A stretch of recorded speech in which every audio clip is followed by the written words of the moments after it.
Hey, Shalom, Markim, Shalom. First and foremost, as always, I'm going to give all praise, all honor, and all glory to Yahweh, Bahashem Yahweh Shai, Bahashem Rachakwadash. I want to give double honors to the apostles and the elders of Great Millstone and taught us his truth. And as always, much peace, love, and salutation to the elect that are scattered across the four corners of the earth, pushing this word with all truth and sincerity. To you all, I say Shalom. I'm the brother Tazamar from the Great Millstone Dallas camp, coming back today with another quick lesson. And Lord willing, this lesson is going to be edifying, just going to be going in the spirit again as I read the article. And as you see on the title of the article, it says, "Oh, great." Now, it says, "Oh, great. Now we could lose the petrodollar." And, you know, the crumbling of the, excuse me, the crumbling of the, that was a special one, right? Salaki. But anyways, it says the crumbling of the petrodollar. All right, it's something that is biblical. All right, it's biblical within the scriptures that the economy, you know, and the infrastructure of Babylon the Great will crumble in the last days. Okay, because what made America so wealthy? Well, first and foremost was the fact that it had free slave labor. It had free slave labor. Excuse me, I'm gonna turn these notifications off. It had free slave labor, okay? But also, too, is the fact that the world reserve currency, which if you don't know what reserve currency means, you can look it up, you know, if you want a deeper understanding. But also, too, is the fact that all oil, all right, was not was or is, but now you see there's different changes being made, is ran with the petrodollar, which is the US dollar, okay? And everything that you could think of needs oil. Everything needs gasoline. It needs energy, petroleum, okay? And that's what made America wealthy as well. But with that being said, using oil and using the dollar as the means of buying oil and selling things, okay, America has accumulated a debt, all right, that cannot be paid back, because with fractional reserve banking, you know, you have a particular amount, or you have a particular amount of dollars that are actually physically in the bank. You know, you have a physical amount of dollars that are actually physically in the bank, but majority of the time, what's in your account or what's in these accounts is just digits of zeros and numbers, man, that they're just typing in the computer. Okay. But it's all systematically set up. Like the scripture says, it says, how ye inhabitants of Maktesh. All right, what's that in Zephaniah? Yep, Zephaniah chapter 1, verse 11, it says, how ye inhabitants of Maktesh. For all the merchant people are cut down. All that bear silver are cut off. And the modern day Maktesh today would be what you would know to be as your, you're like your stock market.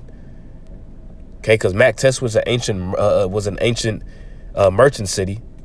You know, Maktesh literally means mortar bowl when you look into it in the Hebrew, but it was a merchant city as well too. So when the dollar crashes and these people can't go onto the stock market and buy and trade and everything just goes in complete chaos, what's going to happen when the world reserve currency is no longer the US dollar?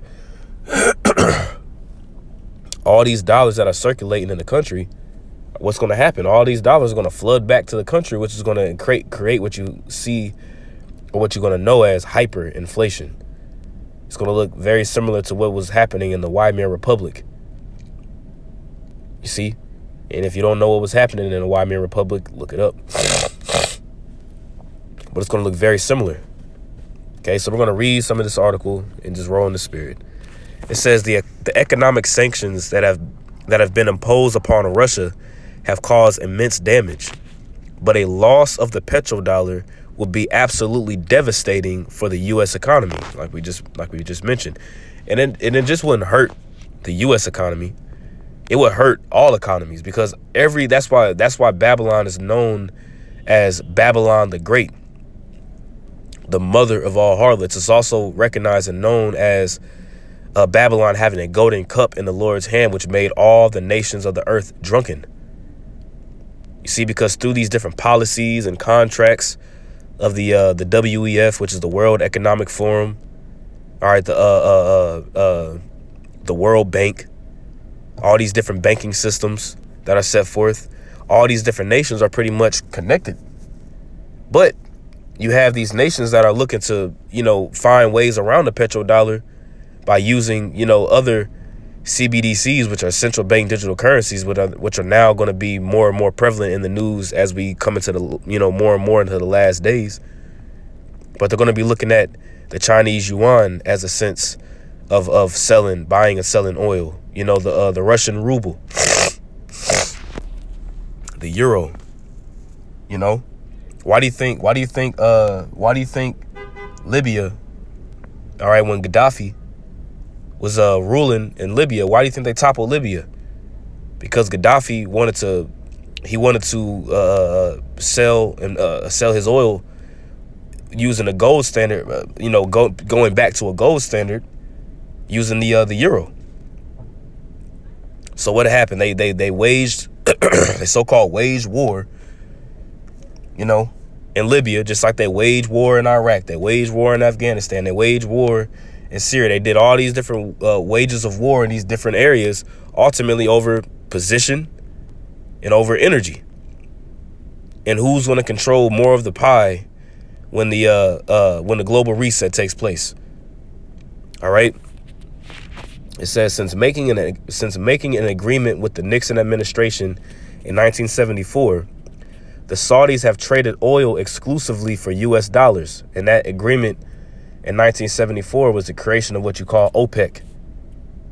Okay, when Nixon took the dollar off the gold and silver standard, what I wanted to say it was just a gold standard, and I want to say that was called the Bretton Woods Agreement. Let me see real quick.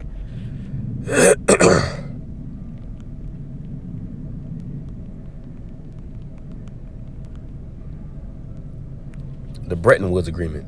Excuse me.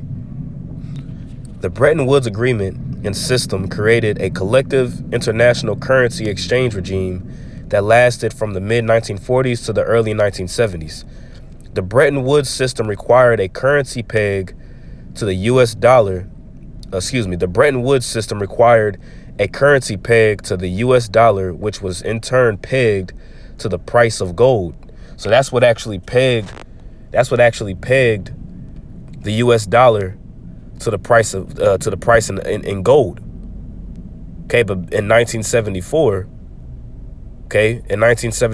what did Nixon do? It says President Richard Nixon closed the gold window in 1971 in order to address the country's inflation problem and to discourage foreign governments from redeeming more and more dollars for gold. See, because every dollar that you have is a note.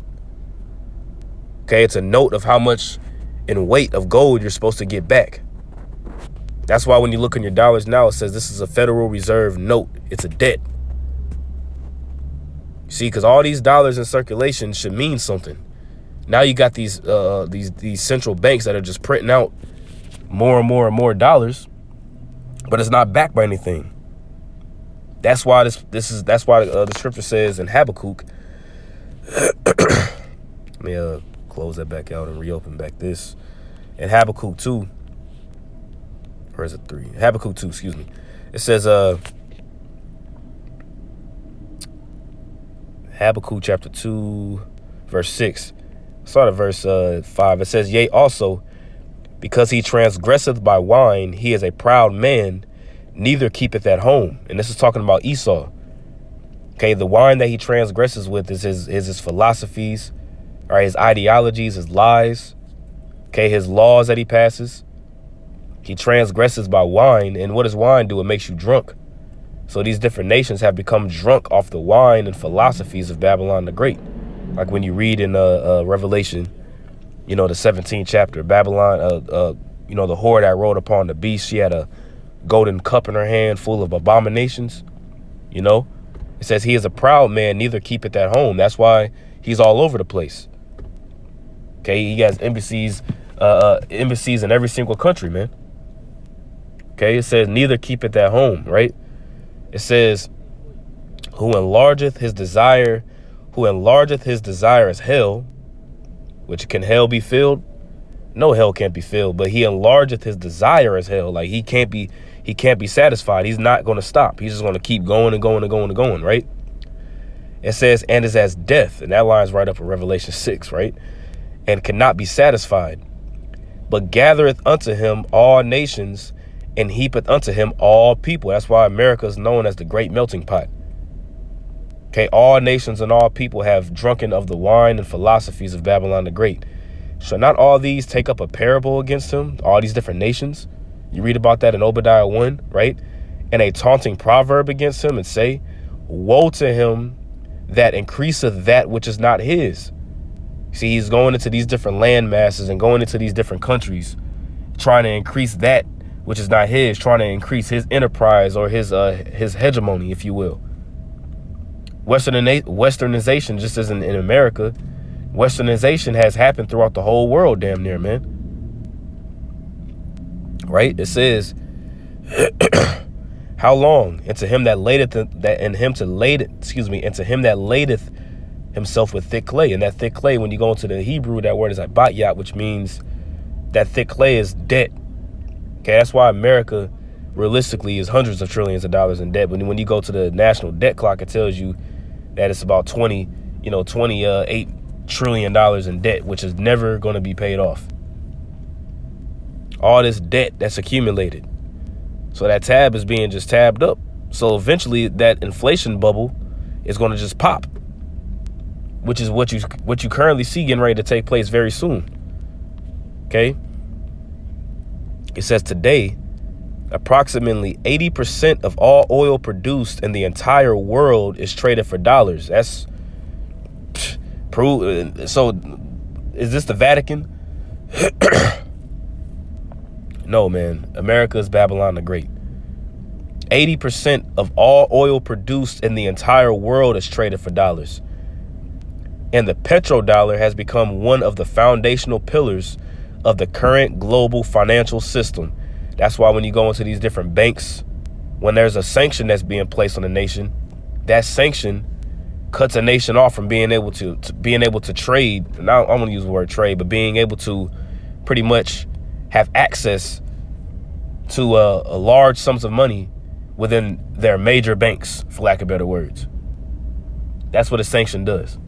Okay, for lack of better words, if you want a more thorough definition of a sanction, just Google it, right?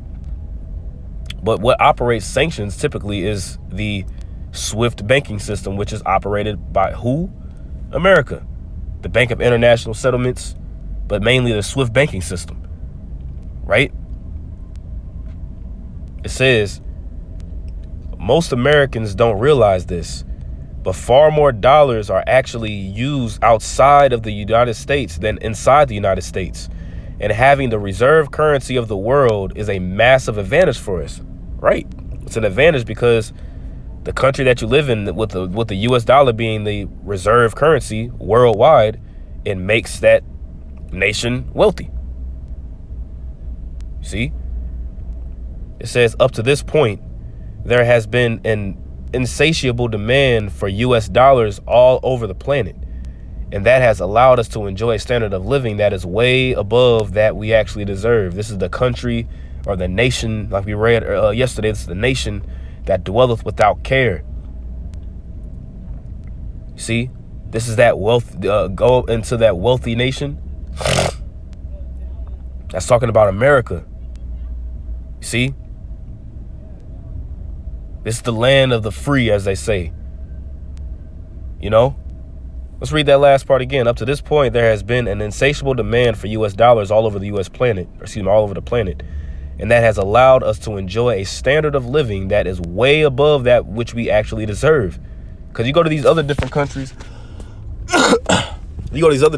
like Syria, you know, Iraq, you know what I'm saying? You be outside, you see a missile flying over the sky, a building fall. It's all kinds of turmoil and hell breaking loose. See what I'm saying? It's all kinds of hell breaking loose, you know?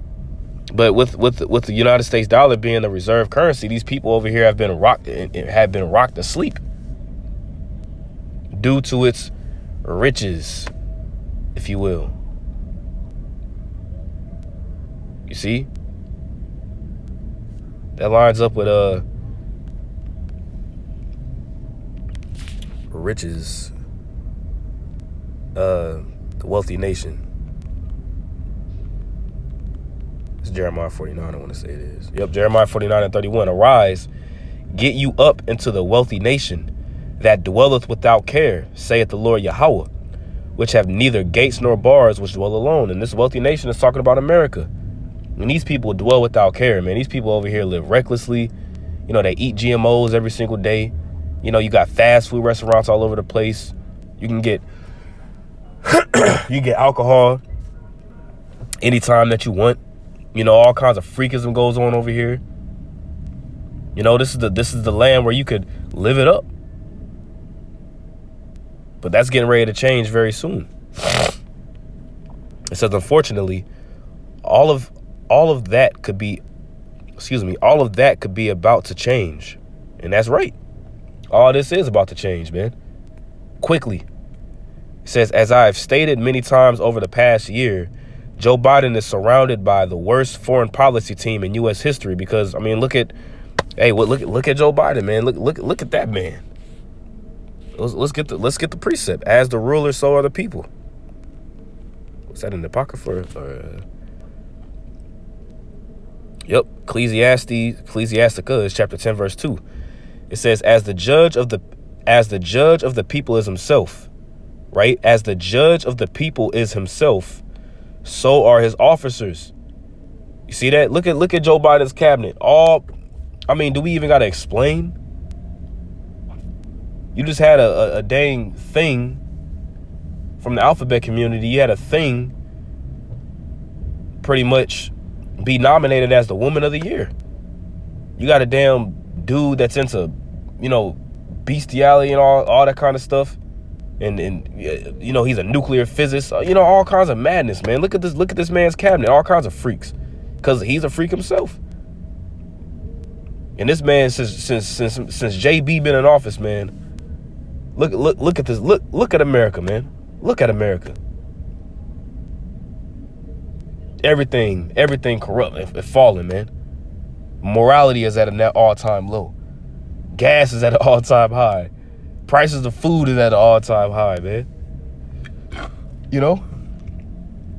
It says, and what manner of man the ruler of the city is, such are all they that dwell therein. You see that? And like I said, all you got to do is go outside and do a full 360-degree turn, and you will be able to see the mindset of the ruler of this place based upon how the people act. And I'm under the weather. So if you don't like the sniffling, you can change the channel. Right? Continuing on. And that is really saying something, right? It says, thanks to this catastrophically bad foreign policy team, our relations with both Saudi Arabia and China have greatly deteriorated. Because what? Saudi Arabia provides is a world leader when it comes to of oil production, which America has established an agreement with Saudi Arabia through OPEC to sell their oil in U.S. dollars. Now, is Saudi Arabia the number one energy producer in the world? No. You got Russia, that's a mass producer in energy. Venezuela is a mass producer in energy. All right, Iran. You know, but Russia and Iran, these are countries that have, you know, Russia has deals with America. They have deals with Babylon, you know. But according to prophecy, Russia is going to be a key catalyst to what's going to cause Babylon to fall. And Iran, I mean, if you don't understand what's happening with Iran and their nuclear deals that they had, you know, the P5+1, you know, all the sanctions that were put on Iran for them to stop their curve of making nuclear, uranium? They took the sanctions off, but, you know, once they put them sanctions back on Iran, they started producing more uranium for nuclear energy. Now you got America trying to go to Iran now and in Venezuela now after they done tried to topple the governments over there to ask them to see if they could buy some of their energy. And they have the right to say no if they want to. And who's an ally of Iran? Russia. Who's an ally of Venezuela? Russia. Who's an ally of Syria? Russia. See? That's why the scripture says, let Gog and Magog, for lack of better words, be a guard unto them.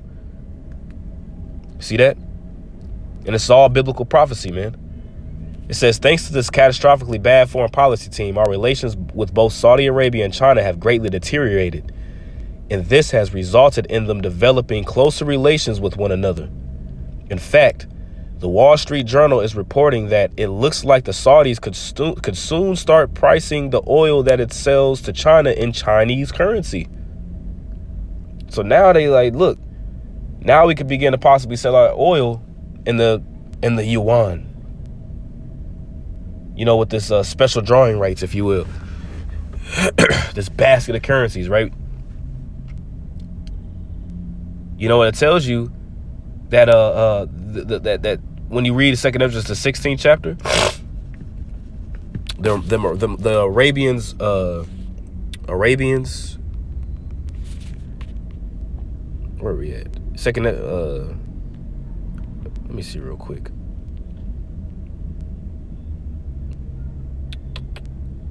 No, that's Carmanians. The nations of Arabia, that's what it is. Call Allah Yahweh Shem Shai, replacing it in my mind.